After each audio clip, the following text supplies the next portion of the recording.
नमस्ते मेरे प्यारे बच्चों, कैसे हो।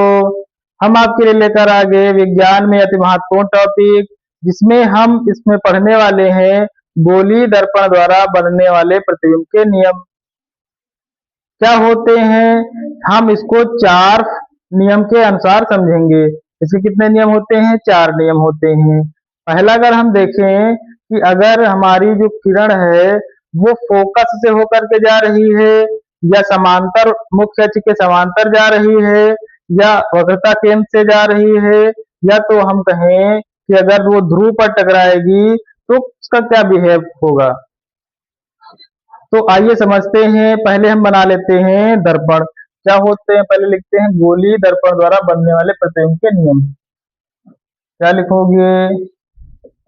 गोलीय दर्पण के द्वारा बनने वाले प्रतिबिंब का नियम। बनने वाले प्रतिबिंब के नियम क्या होते हैं? चार नियम के माध्यम से हम इसको समझने वाले हैं, और ध्यान से समझिए। ऐसा समझेंगे ये दिमाग में यहाँ छप जाएगा। दिमाग के प्रत्येक नस नस में आपको वो नियम दिखाई देंगे, ये याद रखिएगा। पहला नियम क्या होता है? जैसे मान लीजिए ये है हमारा अवतल दर्पण, ये है अवतल दर्पण। पहला नियम कैसे याद रखोगे?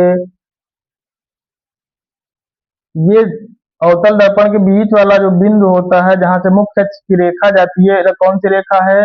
मुख्य अक्ष की रेखा है। दर्पण के बीचों बीच होकर के जाती है। जिस बिंदु पर ये काटेगी उस बिंदु को हम बोलते हैं ध्रुव P। इसी के जस्ट आगे आपको मिलेगा फोकस, और इसी के जस्ट आपको आगे मिलेगा वक्रता केंद्र, और इसी के जस्ट आपको मिलेगा अनंत। इसी के जस्ट आगे क्या मिलेगा आपको? अनंत मिलेगा। तो जब कोई प्रकाश की किरण मुख्य अक्ष के समांतर जाती है ऐसे, और दर्पण से टकराने के बाद वो कहां से होकर के जाएगी? फोकस से होकर के जाएगी। ये पहला नियम है। क्या लिखोगे? क्या बनाओगे? जैसे मान लीजिए हम कहें जब कोई प्रकाश की किरण कहां से होकर के जाती है? मुख्य अक्ष से के समांतर जाएगी, मुख्य अक्ष के समांतर। तो दर्पण से टकराने के बाद कहां से जाएगी? फोकस से होकर के जाएगी। ये पहला नियम है। जब कोई प्रकाश की किरण समांतर मुख्य अक्ष के समांतर जाती है और दर्पण से टकराने के बाद कहां से होकर के जाएगी? फोकस से होकर के जाएगी। एफ क्या होता है हमारा? फोकस। फोकस बिंदु, फोकस बिंदु। और सी क्या होता है? वक्रता केंद्र, वक्रता केंद्र। दूसरा नियम कैसे याद रखोगे? ये है दर्पण अवतल।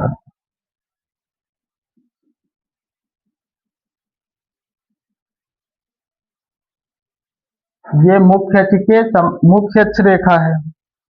इस रेखा को हम बोलते हैं मुख्य अक्ष की रेखा। यहाँ पर इसका होता है ध्रुव P।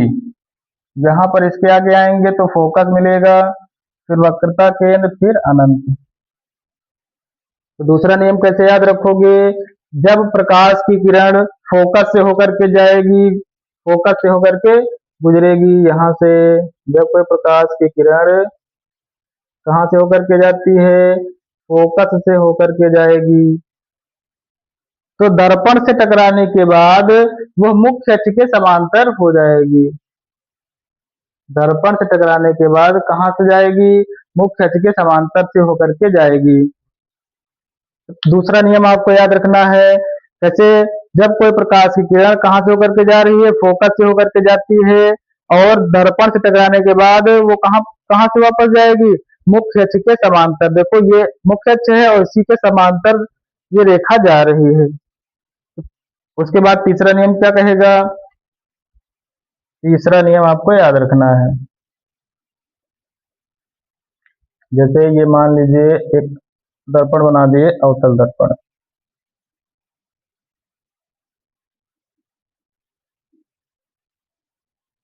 ये मुख्य अक्ष के समांतर रेखा है। ये मुख्य अक्ष रेखा है। कौन सी रेखा है? मुख्य अक्ष रेखा है। ये बिंदु कौन सा है? बिंदु P है। इसी के आगे जस्ट मिलेगा हमको फोकस, इसी के आगे जस्ट मिलेगा वक्रता केंद्र, इसी के जस्ट आगे हमको क्या मिलेगा?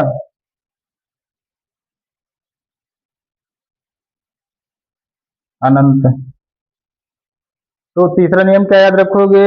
जब कोई प्रकाश की किरण कहाँ से होकर के जाएगी? वक्रता केंद्र से होकर के जाती है। जब कोई प्रकाश की किरण कहाँ से होकर के जाएगी? वक्रता केंद्र से होकर के जाएगी। तो दर्पण से टकराने के बाद वह अपने ही माध्यम में या अपने ही मार्ग में वापस लौट जाती है। जैसे यहाँ से टकराई, यहाँ से वक्रता केंद्र से निकली, दर्पण से टकराई, तो कहाँ वापस चली जाएगी? अपने ही मार्ग में वो वापस चली जाएगी। तो ये तीसरा नियम हो जाएगा। चौथा नियम क्या होता है?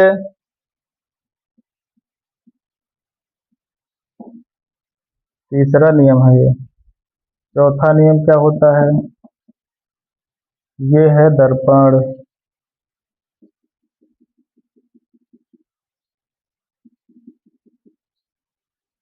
और ये है मुख्य अक्ष की रेखा।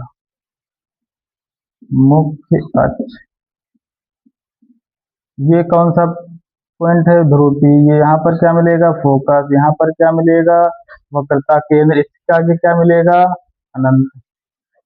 तो जब कोई प्रकाश की किरण ध्रुव P से टकराती है, यहाँ से टकराएगी, कहाँ पर? ध्रुव P से। ये P है, ध्रुव P से टकराती है।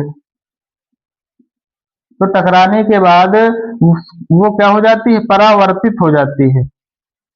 वो क्या हो जाएगी? परावर्तित हो जाएगी। जब कोई प्रकाश की किरण ध्रुव P से टकराएगी, तो टकराने के बाद उसका क्या हो जाता है? परावर्तन हो जाता है। उसका क्या हो जाएगा? परावर्तन।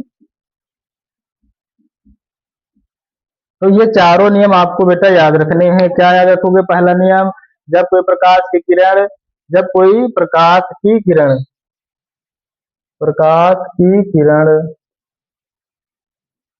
मुख्य अक्ष के समांतर जाती है और दर्पण से टकराने के बाद कहाँ से होकर के जाएगी? फोकस से होकर के जाएगी।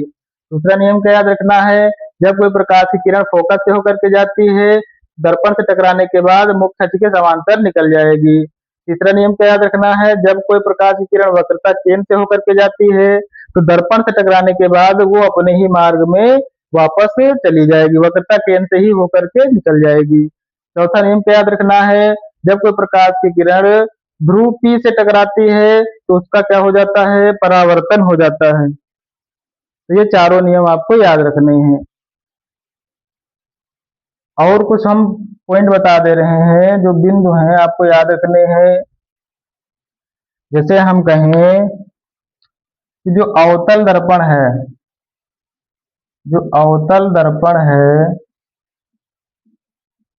ये, या हम कहें उत्तल लेंस,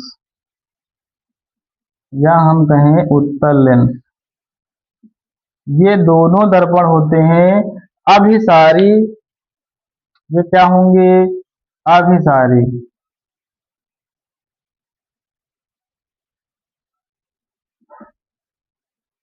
ये अभिसारी होते हैं। अगर हम देख लें अवतल लेंस,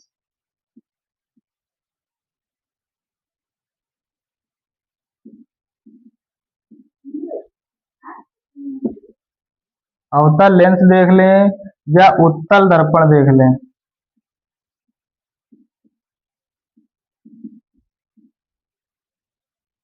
क्या देख लें? उत्तल दर्पण, तो ये होते हैं अपसारी। क्या होते हैं? अपसारी। ये क्या होते हैं? अभिसारी। और ये क्या होते हैं? अपसारी होते हैं। अभिसारी का मतलब, जब प्रकाश की किरण फैली हुई होती है, उसको एक जगह क्या कर देती हैं? सिकोड़ देती हैं, एक ही बिंदु पर सिकुड़ जाती हैं। और अपसारी क्या मतलब होता है? अभिसारी का मतलब होता है सिकुड़ना। अप का मतलब होता है फैलना।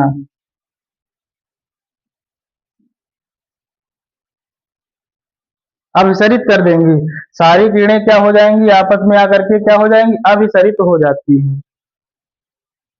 एक ही जगह बिंदु पर मिल जाएंगी। जैसे ये किरण गई सारी, तो ये आपस में क्या हो जाएंगी, एक ही बिंदु पर जो है मिल जाएंगी। लेंस से अगर गुजरेंगी, जैसे उत्तल लेंस है यहाँ से गुजरेगी, तो ये एक ही बिंदु पर मिल जाएंगी, इसको बोलते हैं अभिसारी लेंस। इसी तरह अवतल दर्पण का भी कार्य होता है, उत्तल दर्पण का भी कार्य होता है। अवतल दर्पण का मतलब है कि किरण गई यहाँ से, तो ये है हमारा उत्तल लेंस, ये सॉरी कौन सा लेंस है, अवतल लेंस। तो ये क्या कर देंगी, ये इसको फैला देंगी ऐसे, इस तरह से।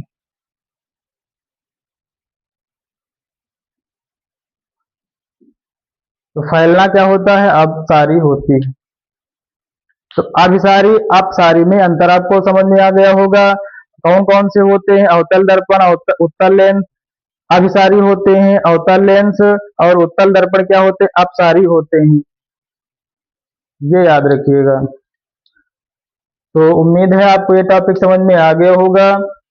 इसका एक बार आप इसको एक बार थोड़ा देख लीजिएगा, पूरा वीडियो आपको समझ में आ जाएगा, टॉपिक आपको ये क्या हो जाएगा, यहाँ पर दिमाग में छप जाएगा, फिर कभी नहीं भूलोगे। इसका स्क्रीनशॉट ले लीजिए या इसको नोट जरूर बना लें। मेरे प्यारे बच्चों, सारी की सारी वीडियो जो होती है, ये आपके लिए अति महत्वपूर्ण है, इसको छोड़ना ही नहीं है। एक भी वीडियो मिस, तो परीक्षा में बैठोगे तो कुछ आएगा ही नहीं दिमाग में। तो हमेशा पढ़ते रहिए, मुस्कुराते रहिए, हंसते रहिए।